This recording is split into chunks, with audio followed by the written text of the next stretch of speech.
Wanted to follow up on John Samuelson's video some more.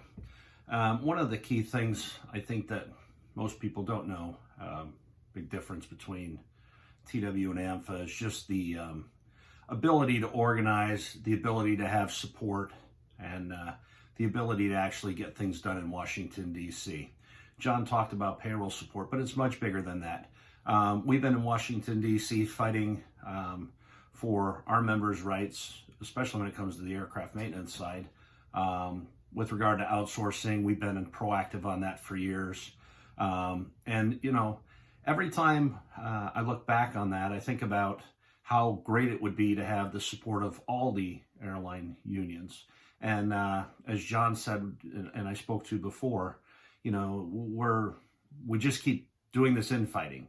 Instead of fighting the bosses, people decide that they don't like something in particular in the contract that affects them, and they want to start organizing or doing something different, which, you know, everybody has a right to choice, and I respect that right.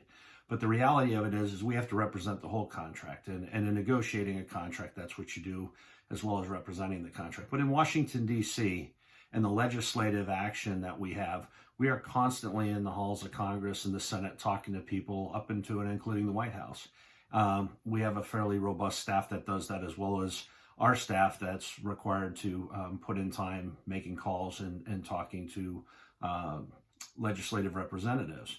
AMFA has one person that does that part-time. He works full-time as a mechanic, and then he gets pulled off the clock part-time when they can afford to do so, and they send him to participate in things up in Washington, D.C.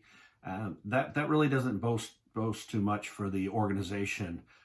You have to be involved politically. I don't get into politics particularly, but I do spend a lot of time, and I can assure you our local representatives have spent a lot of time in Washington, D.C. these past few years, doing a lot of legislative work. And that is fundamentally a byproduct of organization through the international as well as through the locals, coordinating and making sure we can get into the places that we need to discuss why the work we do is important and why it's important it's done in the U.S.